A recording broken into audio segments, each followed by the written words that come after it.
संता और सर्दी। एक बार संता को गांव का सरपंच बना दिया गया। गांव वालों ने सोचा कि छोरा पढ़ा लिखा है, समझदार है, अगर ये सरपंच बन गया तो गांव की भलाई के लिए काम करेगा।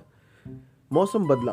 सर्दियों के आने के महीने भर पहले गांव वालों ने संता से पूछा, सरपंच साहब इस बार सर्दी कितनी तेज पड़ेगी? संता ने गांव वालों से कहा कि मैं आपको कल बताऊंगा।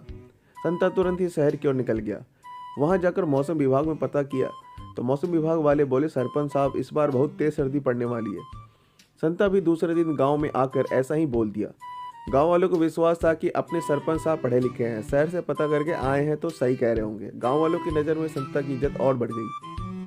तेज सर्दी पड़ने की बात सुनकर गांव वालों ने सर्दी से बचने के लिए लकड़ियां इकट्ठी करनी शुरू कर दी। महीने भर बाद जब सर्दियों का कोई नामो निशान नहीं दिखा तो गांव वालों ने संता से फिर पूछा। संता ने उन्हें फिर दूसरे दिन के लिए टाला और शहर के मौसम विभाग में पहुंच गया। मौसम विभाग वाले बोले कि सरपंच साहब आप चिंता मत करो, इस बार सर्दियों के सारे रिकॉर्ड टूट जाएंगे। संता ने ऐसे ही गांव में आकर बोल दिया। संता की बात सुनकर गांव वाले पागलों की तरह लकड़ियां इकट्ठा करने लग गए। इस तरह 15 दिन और बीत गए, लेकिन सर्दियों का कोई नामो निशान नहीं दिखा। गांव वाले संता के पास आए। संता फिर मौसम विभाग जा पहुंचा। मौसम विभाग वालों ने फिर वही जवाब दिया कि सरपंच साहब आप देखते जाइए, सर्दी क्या जुर्म ढाती है। संता फिर गांव में आकर ऐसा ही बोला। अब तो गांव वाले सारे काम धाम छोड़कर सिर्फ लकड़ियां इकट्ठी करने में लग गए।